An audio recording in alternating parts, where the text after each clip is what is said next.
Assalamualaikum warahmatullahi wabarakatuh. Teman-teman, ini saya mau sharing ya bagaimana cara untuk mengatasi tagihan-tagihan macet pada pinjol, terutama teman-teman yang sudah pinjolnya nggak cuma satu pinjol, ada dua pinjol, tiga sampai bahkan mungkin ada sampai puluhan ya. Jadi terbelit-belit. Biasanya itu terjadi karena awalnya pinjem, kemudian dari satu aplikasi, kemudian bingung mau bayarnya, pinjam lagi di aplikasi lain untuk menutupi aplikasi yang sebelumnya, dan terus seperti itu. Jadi menggulung, akhirnya menggulung dan akhirnya terjebak dalam pusaran hutang pada pinjol. Nah, banyak yang tanya gimana caranya untuk melunasi atau mengatasi tagihan-tagihan yang sudah ada pada pinjol. Ini kita khusus untuk pinjol saja ya, bukan untuk ya mungkin bisa diaplikasikan ke tempat yang lain, cuman ini kita sekarang fokus ke pinjol dulu. Jadi pada prinsipnya pinjaman pinjol itu seperti pinjaman kartu kredit. Jadi mereka meminjamkan kita tanpa adanya agunan atau sesuatu yang dijadikan sebagai penjamin. Nah, hal ini tentunya pihak bank atau pihak pinjol yang meminjamkan uang ke kita itu berdasarkan trust, kepercayaan dari data yang kita miliki seperti KTP, BI checking, kemudian data dari orang-orang terdekat dan database pribadi kita seperti foto, kemudian KK dan identitas pribadi. Juga termasuk kontak-kontak yang ada di dalam database HP kita. Nah, ketika orang terjerat pinjol, maka banyak itu sering terjadi sampai diteror keluarganya dan mungkin ditelepon terus-menerus di rumah, di kantor. Semuanya pasti akan menjadi rumit. Nah, buat teman-teman yang mengalami hal seperti ini, sering kita alami, kita jumpai teman-teman yang terjerat pinjol. Mungkin sebelum terlambat, masih ada kesempatan untuk berubah. Hentikanlah sesegera mungkin. Jadi saran saya, hentikanlah sesegera mungkin runtutan pinjol itu. Nah, kenapa kok dihentikan? Bukannya kalian wajib bayar ya? Ya, kita wajib bayar, tapi kita juga ada prioritas sebelum semuanya membengkak. Nah, caranya gini. Cara yang pertama, paling gampang, ketika kita sudah sering dihubungi macet ya, pasti ada debt collector nelpon sana sini, kapanpun sampai kita nggak bisa tidur, diteror. Nah, itu memang tugasnya debt collector. Mereka tugasnya seperti itu. Jadi jangan salahkan debt collector karena memang mereka tugasnya seperti itu. Nah, untuk itu kita harus menyadari itu karena perbuatan kita yang salah. Nah, segeralah pertama yaitu bertobat. Artinya kita bertobat dari pinjol dan dari pinjaman-pinjaman yang bersifat mencekik ya. Jadi mencekik. Jadi pinjol itu bagi saya, menurut saya ada yang mencekik ya, karena beberapa bunganya juga sangat tinggi. Nah, selain itu dalam konteks hukum agama ya, mungkin nanti bisa browsing sendiri hukum agama pinjol itu gimana. Pasti kan ada sangkut pautnya dengan riba. Nah, itu harus kita hindari. Nah, itulah fungsinya kita untuk berhenti. Jadi yang pertama memang kita harus menghentikan. Jadi menghentikan semua transaksi dengan pinjol. Dan kita berkomitmen untuk tidak melakukan meminta pinjaman atau utangan yang bersifat riba tadi. Nah, diusahakan sebisa mungkin.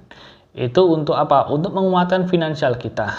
Nah, jadi caranya mudah. Yang pertama ya, kalau nggak bisa bayar, nggak usah dibayar. Mau gimana? Kalian mau bayar pakai apa? Kalau sudah nggak punya apa-apa, sudah jual HP, sudah jual mungkin motor, sudah gadekan motor untuk nutup pinjol ya, ditelepon tiap hari. Nah, ya kalau sudah mentok ya nggak usah dibayar. Gitu. Jadi daripada kalian buang-buang uang, buang-buang waktu, tenaga, pikiran, fokus kan diri kamu untuk stop pembayaran kepada pinjol. Duh, gimana? Nanti kan saya pasti ditagih sama pinjol, pasti teror. Pasti, mau nggak mau. Tapi itu adalah satu-satunya cara. Jadi dengan menghentikan pembayaranmu, kamu akan banyak atau sering ditagih oleh debt collector. Nah, dengan sering ditagih debt collector, kalian harus semakin kuat dalam menghadapi teror debt collector itu. Nah, caranya gimana? Ya ajak ketemu saja, ajak ngomong baik-baik. Kalau nggak bisa ajak ngomong baik-baik, ya sudah. Kalau dia bersifat kekerasan, bisa kita laporkan ke polisi, atau kita rekam, atau kita viralkan, seperti itu. Ya kita memang salah, tapi bukan berarti kita pantas untuk dihina. Kemudian sampaikan apa adanya. Kalau kalian nggak punya uang, ya sampaikan kepada pihak pinjolnya itu, debt collector. Sampaikan keberatan kalian nggak punya uang, kalian nggak punya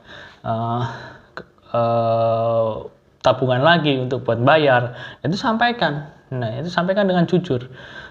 Pasti mau nggak mau ya itu harus disampaikan. Karena apa? Karena kalau kita nggak nyampaikan, berarti ada sesuatu yang nantinya kita tutupi, itu jadi masalah.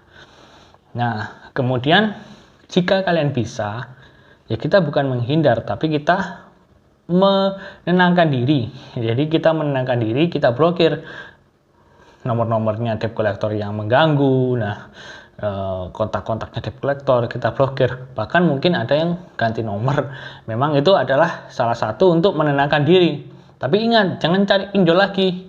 Jadi sudah ganti nomor, nyari pinjol lagi, jangan. Jadi benar-benar fokus untuk bekerja, mencari uang, dan atau bisnis, kalau yang lagi punya bisnis. Nah, itu yang difokuskan. Jadi bukan fokus pada utangnya, tapi pada fokus pada bisnisnya. Nah, kemudian fokus pada kerja kalian.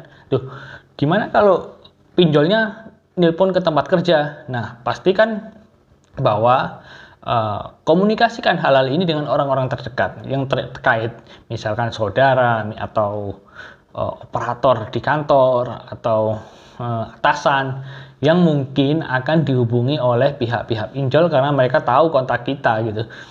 Jadi pasti mereka nanti dihubungi. Nah, dengan begitu komunikasikan, sampaikan bahwa kalian sedang bermasalah dengan keuangan dan ingin fokus bekerja. Jadi itu adalah hal yang penting. Jadi bukan kita menghindar, tapi kita ingin menyelesaikan ini satu persatu. Nah, setelah itu, setelah kalian fokus untuk bekerja, tabunglah uang kalian sedikit demi sedikit. Jangan langsung dibayarkan kepada pinjolnya, tapi ditabung dulu. Gitu. Ditabung dulu. Kalian nanti akan terbiasa dengan tagihan-tagihan atau omongan-omongan orang berkaitan yang mungkin hutang ini bocor gitu. Jadi informasi kalau kalian punya hutang di sana di sini akan bocor pasti. Dan itu berdampak pada kehidupan sosial kita. Nah, kalian harus kuat. Ini yang paling penting. Jadi harus kuat pada kehidupan sosial. Karena apa? Carilah lingkungan yang baik untuk mensupport kita semakin baik agar kita bisa fokus untuk bekerja, mencari uang. Nah, terus cara bayarnya gimana ke pinjolnya? Nah, ingat, kalian punya hutang di pinjol. Hutang itu harus dibayar. Kalau nggak dibayar, nanti kalian akan istilahnya di akhirat akan ditagih. Nah, itu kewajiban kita bayar. Tapi kalau bisa, usahakan nego sebisa-bisanya pada pinjol dengan kemampuan kalian. Misal kalian hutang 10 juta, kemudian dipinjol sisa hutangnya 10 juta, kemudian cicilan sebulannya misalnya 600.000, dari 500 dengan bunga tambahan 100.000 menjadi 600.000 per bulan. Nah, kalian nego dengan cicilan, anggaplah kalian cuman bisa mencicil 100.000, 250.000, itu tanpa bunga. Negolah tanpa bunga, itu bisa. Karena apa? Kalau kita nego dengan bunga, itu kita masih melakukan transaksi namanya transaksi riba. Usahakan tanpa bunga. Jadi nego tanpa bunga, itu yang penting. Nah, kemudian setelah kalian bisa negonya pasti nanti nggak ke debt collector, tapi ke atasan-atasan debt collector itu. Nah, Setelah itu mintalah perjanjian resmi bahwa kalian akan mencicil dengan syarat tanpa bunga tadi, harus resmi tertulis. Nah, jika nanti lunas, mintalah bukti tertulis. Jadi itu ya teman-teman. Jadi mungkin itu yang bisa saya share untuk teman-teman yang sedang bermasalah dengan pinjol. Jadi ingat, tagihannya nggak usah dibayar dulu, fokus pada kerja, kasih tahu orang terdekat kita untuk mengabaikan jika ada orang-orang yang mengaku sebagai debt collector, menagih.